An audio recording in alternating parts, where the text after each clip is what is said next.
Hello everyone, I hope so आप सभी बहुत अच्छे हैं। और आज मैं ओवरड्राफ्ट के बारे में आप सभी से डिस्कस करने वाली हूँ।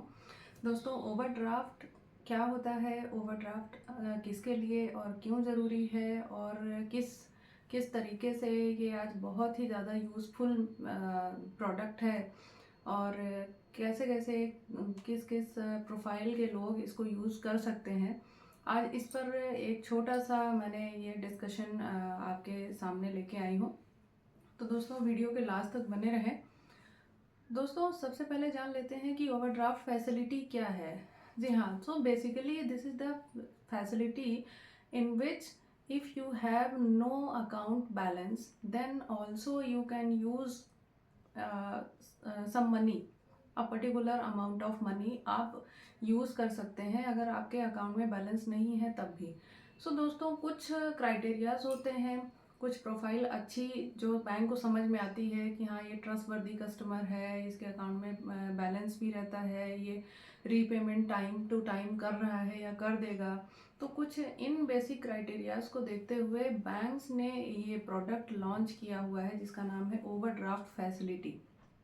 दोस्तों, जैसा कि नाम से ही आपको समझ में आ रहा होगा कि ओवरड्राफ्ट यानी ओवर मीन्स अगर हमारे अकाउंट में पैसे नहीं हैं तब भी अगर हमने ओवरड्राफ्ट फैसिलिटी अवेल की है, सैंक्शन करवाई है, तो भी हम पैसे को विड्रॉल कर सकते हैं अपने अकाउंट से और पैसे को निकाल सकते हैं या फिर पेमेंट कर सकते हैं। बेसिकली दोस्तों, ये बिजनेस प्रोफाइल के लोगों के लिए बहुत ही ज़्यादा ट्रेंडिंग प्रोडक्ट हो गया है आज की डेट में, क्योंकि लगभग ऑलमोस्ट सभी गवर्नमेंट और प्राइवेट सेक्टर बैंक्स इस प्रोडक्ट को दे रहे हैं कस्टमर्स को। दोस्तों, सबसे पहले आइए अपन ये जान लेते हैं कि दोस्तों, सबसे पहले आइए ये जान लेते हैं कि ओवरड्राफ्ट फैसिलिटी नॉर्मल अकाउंट के बैलेंस से कैसे डिफरेंट है। दोस्तों, नॉर्मल अकाउंट का बैलेंस अगर आप चेक करते हैं तो हमेशा आपको एक पॉजिटिव या एक नॉर्मल डिजिट संख्या दिखती है। अगर आपने अपने अकाउंट में ओवरड्राफ्ट फैसिलिटी अवेल की है तो आपको अपना अकाउंट का जो बैलेंस है वो माइनस में यानी नेगेटिव में दिखेगा। इसका मतलब ये है कि उस अकाउंट में ओवरड्राफ्ट फैसिलिटी सैंक्शनड है। अब दोस्तों, ये ट्रेंडिंग प्रोडक्ट और ये सबसे ज़्यादा चलन में आज की डेट में क्यों है?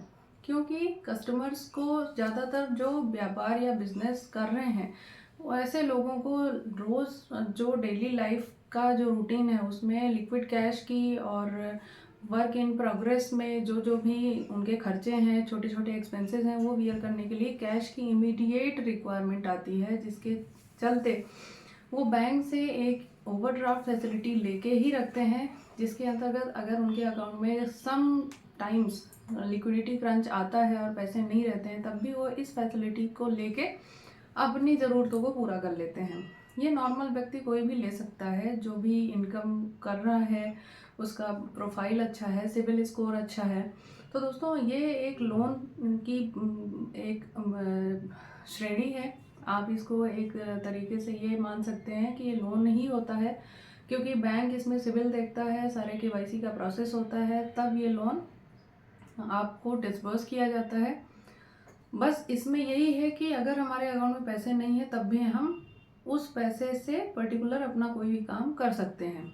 अब आती है बात इंटरेस्ट पार्ट की। तो दोस्तों, इंटरेस्ट पार्ट हमें पूरे सैंक्शनड अमाउंट में नहीं देना है। सपोज मैंने 1 करोड़ का ओवरड्राफ्ट ले रखा है तो मुझे पूरे के पूरे 1 करोड़ रुपए में इंटरेस्ट पे नहीं करना है। जी हाँ, इसका सबसे अच्छा जो पॉजिटिव फैक्टर है वो यही है कि यू नीड नॉट टू पे एंटायर पोर्शन इंटरेस्ट।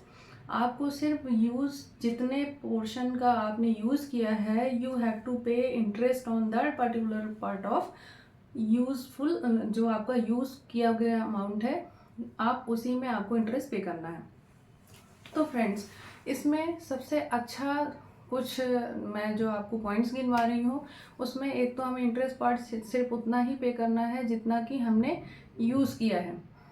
इसके अलावा हमें अगर हमारे अकाउंट में पैसे नहीं होते हैं तब भी हम इस फैसिलिटी के अंतर्गत अपने छोटे छोटे एक्सपेंसेस को बियर कर सकते हैं, अपनी लिक्विड रिक्वायरमेंट को पूरा कर सकते हैं। और ये बहुत ही अच्छा फाइनेंशियल टूल है उनके लिए जिनको डेली लाइफ में कैश की और पैसे की रिक्वायरमेंट होती है। तो इस तरीके से ये ओवरड्राफ्ट फैसिलिटी काफ़ी चलन में है। और मेरा भी मानना है कि अगर आपको ऐसा लगता है कि मुझे कुछ अमाउंट ऑफ मनी की रिक्वायरमेंट है तो आप ओवरड्राफ्ट ज़रूर लें, क्योंकि ओवरड्राफ्ट में इंटरेस्ट पार्ट का जो बर्डन है वो सिर्फ उतना ही आपको पे करना होता है जितना कि आपने यूज़ किया हुआ है। तो इस तरीके से क्लाइंट पूरे अमाउंट में इंटरेस्ट चार्ज होने से बच भी जाते हैं और आप उस फैसिलिटी को एंजॉय भी कर सकते हैं।